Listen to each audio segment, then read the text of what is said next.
And he's going for the double here. We'll see about the meetup, because Owner also trying to get in position first. Can he get to the pixel brush and have control of vision? He gets the ward down in it. And he's got smite as well, so he's got it. Yeah, priority there for Zeus as well, who's first on the roam if they do try to force the objective. So instead, Scuttle Crab traded 1 for 1. Owner now turning his attention over to his Raptors. Zeus is just keeping this pressure up on the top side of the map. And I want you to pay attention to the amount of vision that has been set up here, allowing Zeus to really play so aggressively with this Yone and try and generate leads, which with the Graves was exactly the same way that we've seen the Aatrox be dealt with before. As long as you are aware, and they have been doing a good job of tracking Kanavi, Zeus should be able to push to his heart's content.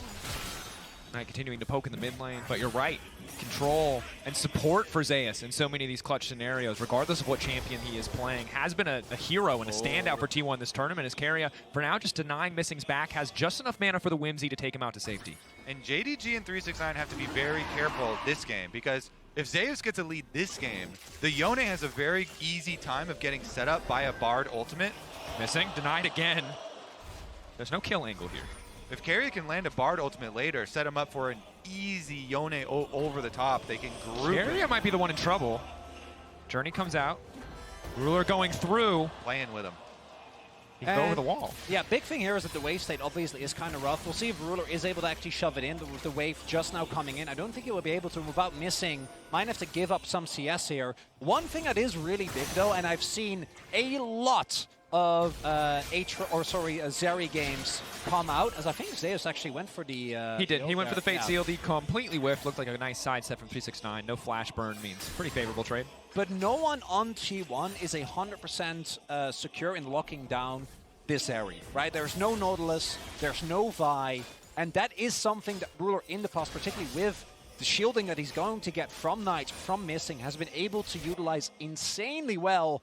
It was, of course, a different era of Zeri. Don't quite have as much agency as you did back then, as Keria going for a play, but will get spotted on the ward. Kanavi coming in. Owner waiting in the darkness. Don't want to commit to the play there. They gotta know. They're late on the bot lane roam. Yes, Keria gets out of lane, but for now, Guma forced to just catch that CS. Baker waiting as long as he can, trying to hold on to the shifting sands.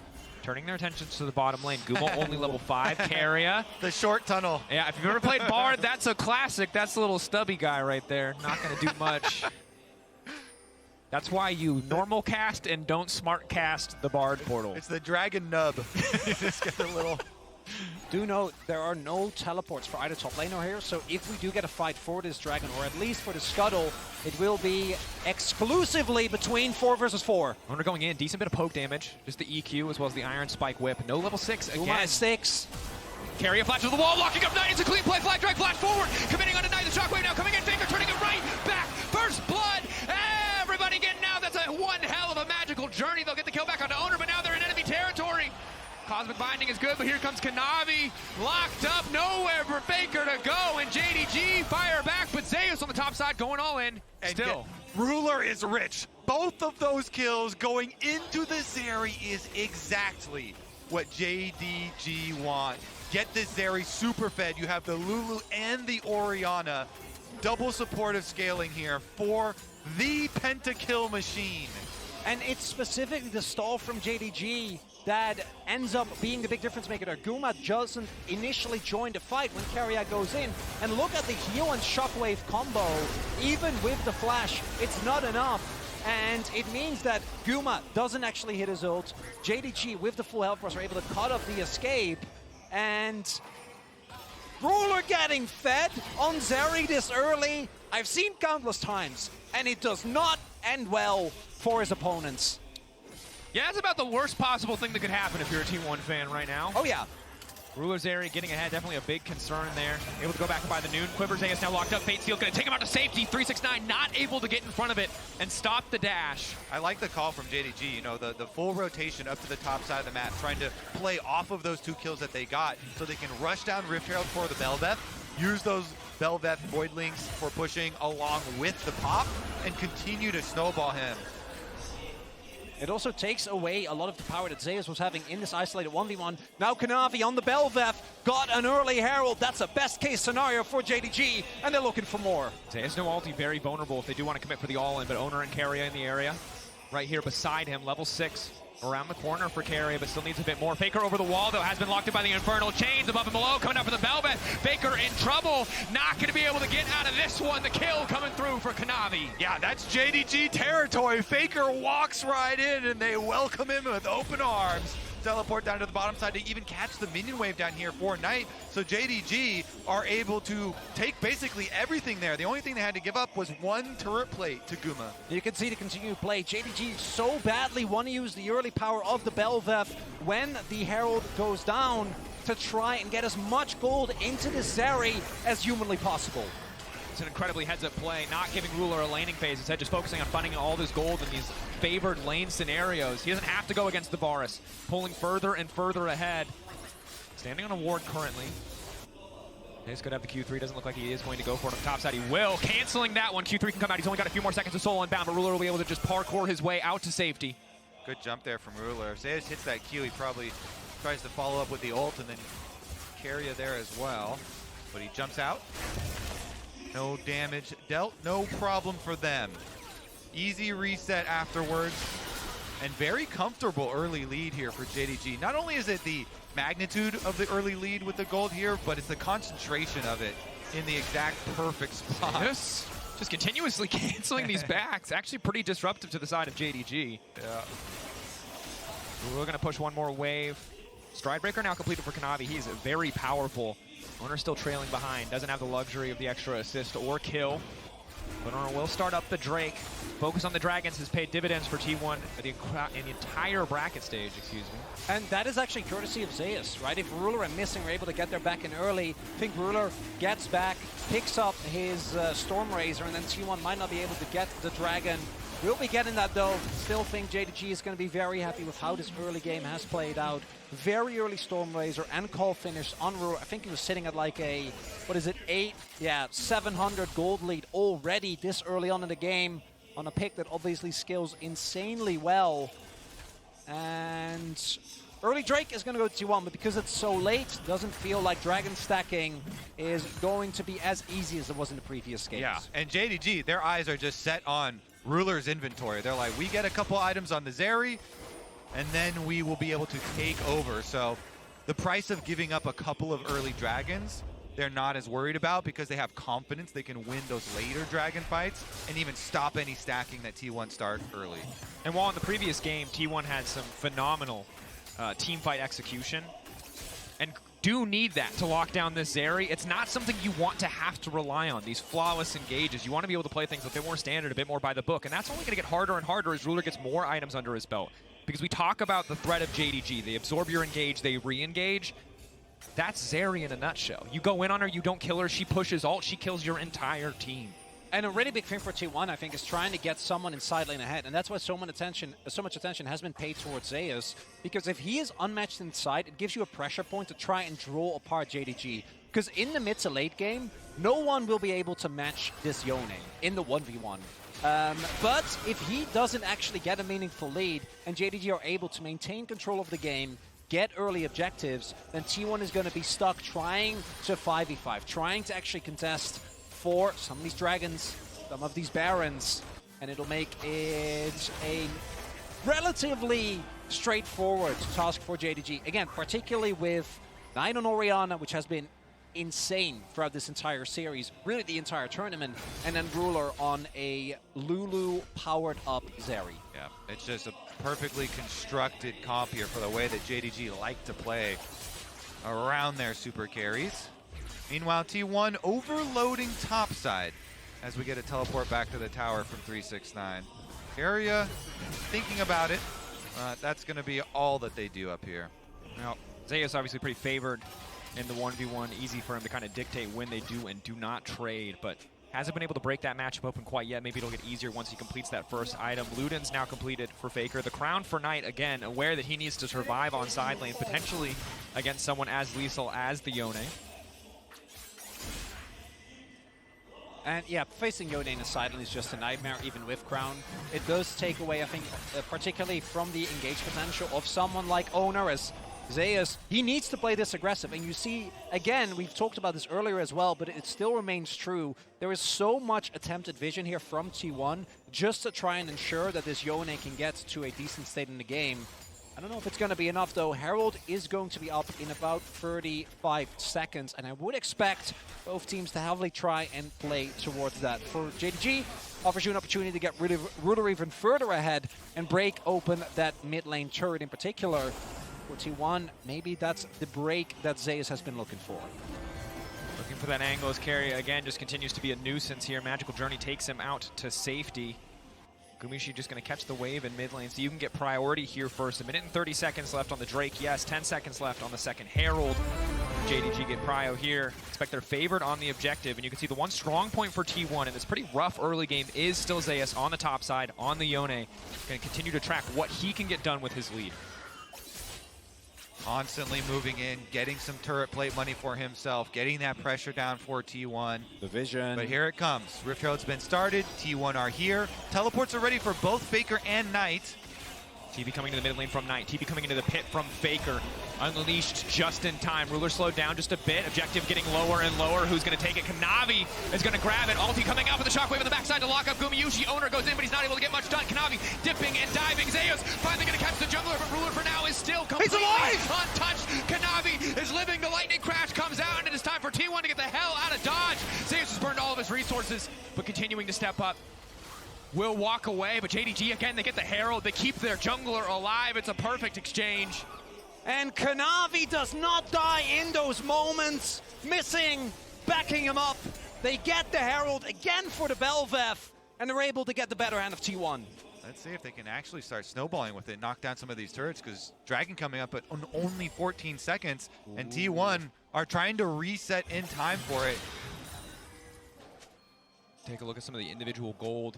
Lead on the top side, 1K for Yone. Ruler getting further and further ahead, that much closer to the quick blades.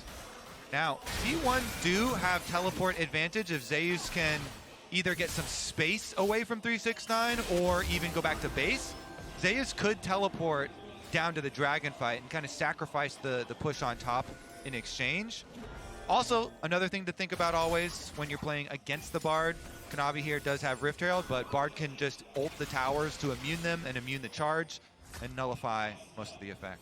Yeah, 5 seconds till that ult is available for Keria. Boris ult already available. Kanavi going through the portal! He didn't mean to click that! Oh, that's gonna cost him! Still standing for now! Will live! That's a magical journey indeed. Yeah, but not the good kind of magic.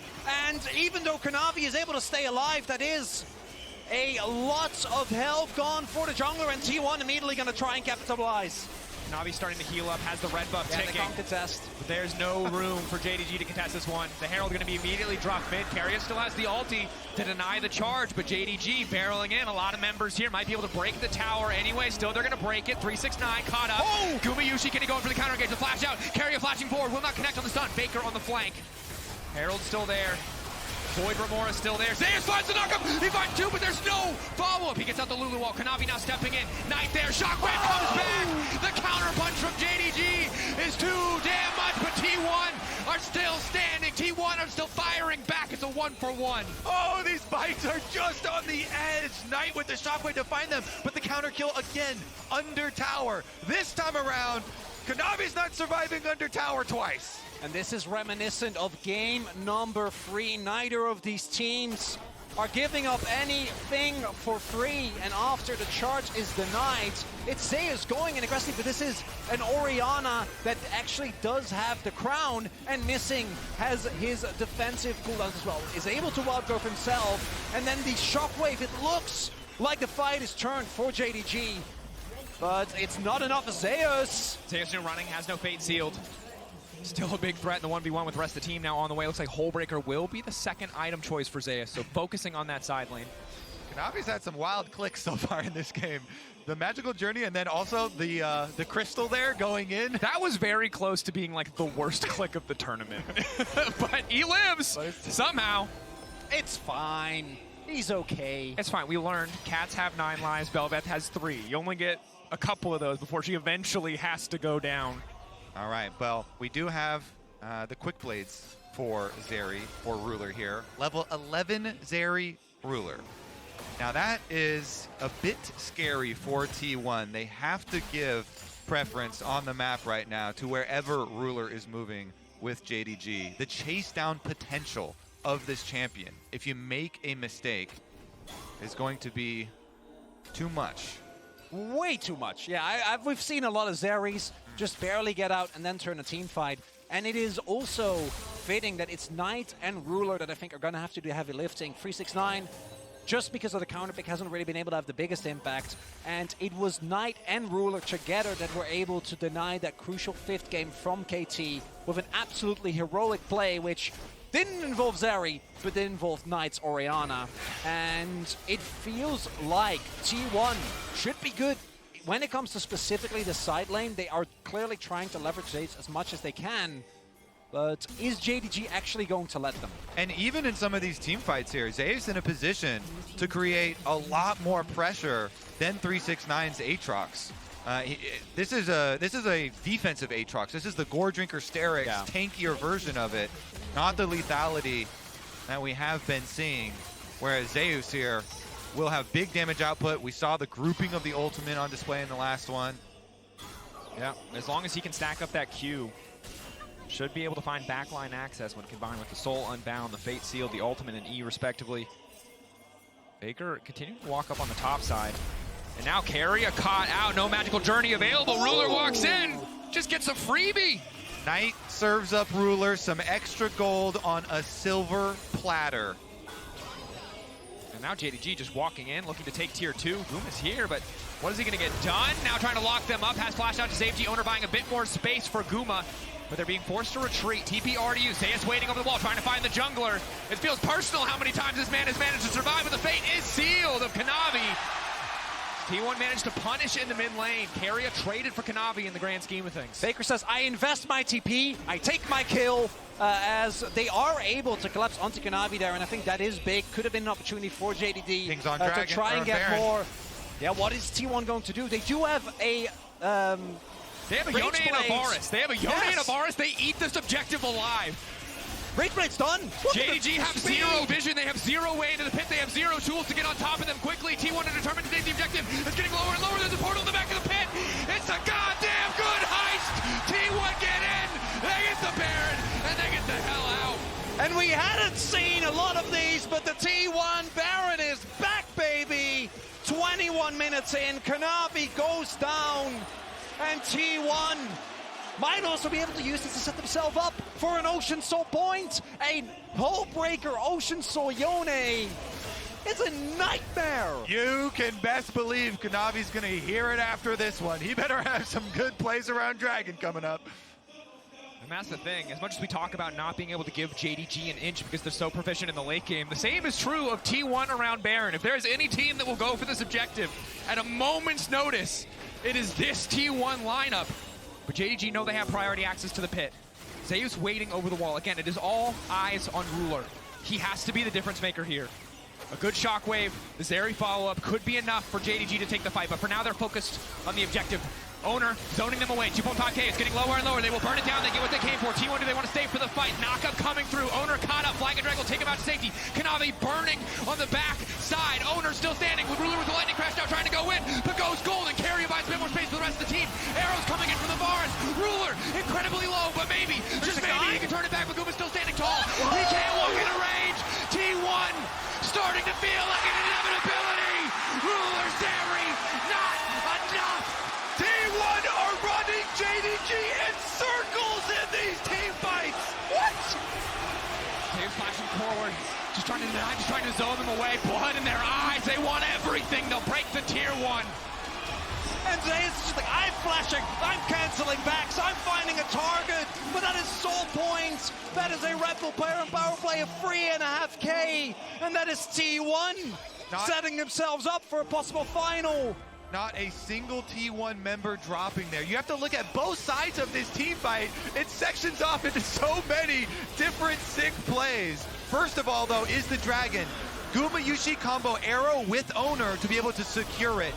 Guma at Worlds has been able to steal objectives, and he's able to secure them with his team. Faker goes in for the ultimate, which gets Knight's stasis here, and then Knight has to flash Zeus's ultimate that was over the top. Then Zeus just continues back up to the top side of the team, right where Owner lived. The lineup is perfect there. They've locked up Ruler. That's all that they need. Zeus now stepping in. Zeus desperate to get the Q3, but he cannot find the angle. Ruler now retreating.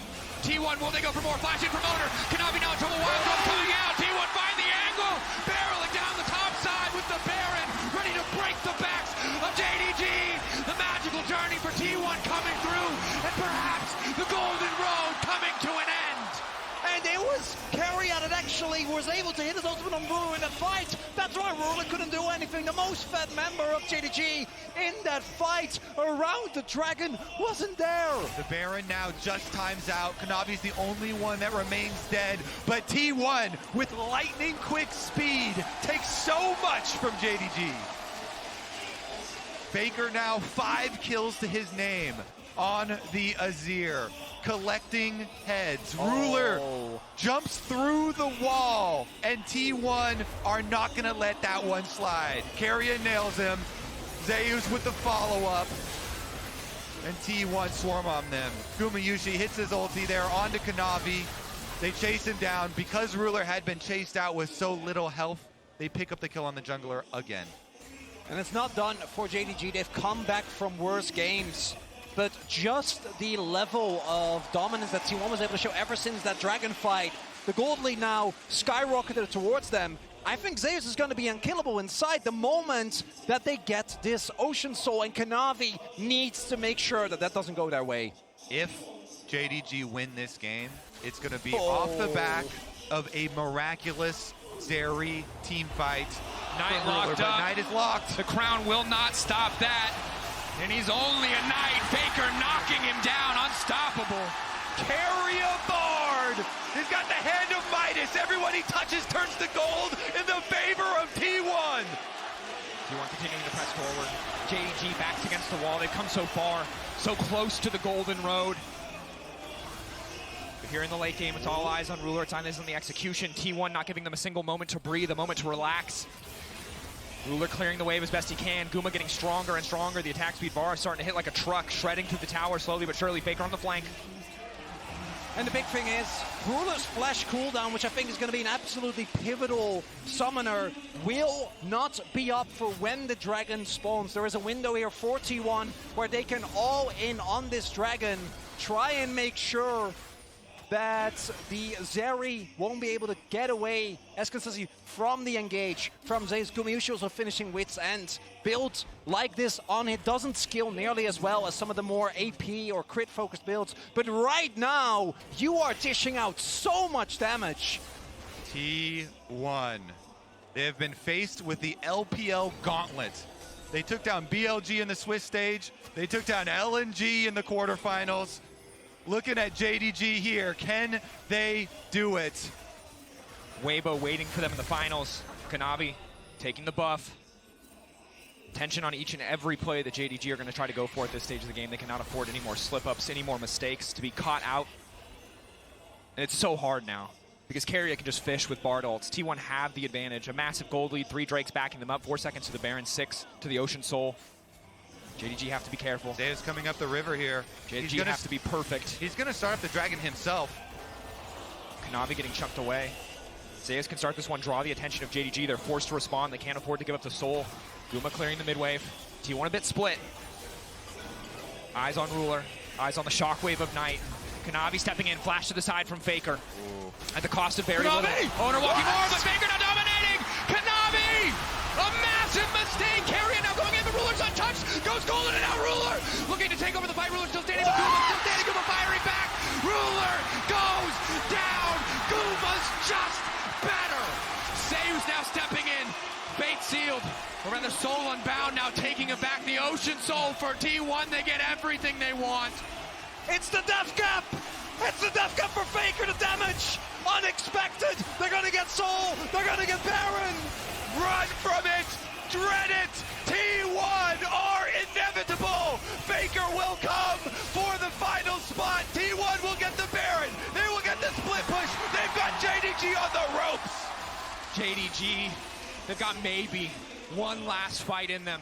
and then a few more after that if they want to claw their way back into this game, but it all falls apart. A single mistake, a single moment where Kanavi messes up, costs JDG so much. He tries to get the W knocked up onto Faker. Faker flashes it to the side and then chops him down, and that is the signal for T1. They go all in, Keria onto Ruler, Ruler flashing then onto Gumayushi, but Guma pops him. And it's the player on T1 that had the worst international debut in 2022, but it's him that's been trying to keep and hold down the fort and wins it there. Coming into this tournament, he said, me and Keria are the best bot lane. He is looking to prove it as he breaks the back of each and every LPL AD carry. Gumayushi also said, when questioned, how will you stop Ruler? I won't. I will crush him. And he just did. And now, crucially, Ruler doesn't have his flash available. Knight doesn't have his flash available. Just shy of death cap. No real power there for the Orianna. Such a defensive build. I don't know if they're gonna have the damage, particularly with Ocean Soul. Ocean Soul Zeus on the side lane. Can't be stopped. He can be slowed, but he cannot be stopped without more members there. 369 will not be enough. JDG know that that's a losing prospect on the top side, so instead they will focus on the bottom side, but this inhibitor will be a continuous weak point. 369 finding the lockup. Zeus snapping back on the Soul Unbound. Will just break the inhibitor. He knows what he's here for. It is slow. It is controlled. It is diligence. The hype moment over for a moment as Kanavi weaves in and out of the exchange, looking for a bit of redemption for himself. T1, explosive fight after explosive fight has put them in a position to close this out cleanly, clinically. Death by 1,000 cuts for JDG.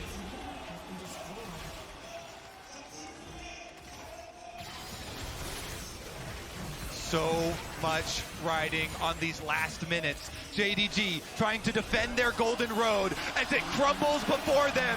T1, the onslaught will not stop. Third inhibitor goes down. T1 pushing in. They're not done. They've got the Baron still. 36 seconds. 5K Red Bull Baron power play backing them up. Zeus finding an initial knockup, just a bit of poke. Single misstep from JDG and T1 can instantly fully commit to the fight. It's the shockwave. Kanavi getting lower and lower, falling apart under the pressure. JDG's hope dwindling. They've taken down BLG. They've taken down LNG. It is not LPL versus LCK. It is T1 versus the LPL. And they like those odds as they move to finals.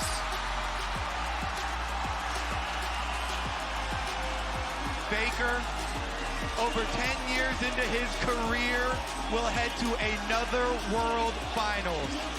At the head of this squad that has had so much success, but still chasing the cup.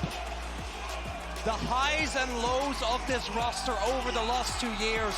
The hype in spring after they won, and one of the best splits of all time. And not able to deliver again at MSI, again at Worlds, again this year. And now they get another opportunity. And for Faker to beat Ruler here, to go on to the finals, in front of a home crowd, to return to Seoul, to return to the final stage after a tumultuous year, a tumultuous summer, where they looked lost at times, where Faker wasn't even there for a decent chunk of it, is an incredible, incredible achievement. We were ready for 4 LPL teams in the semifinals, but T1 denied the odds then, and they continue to do so. Their opponents, JDG, a solemn bow, as their golden road is denied.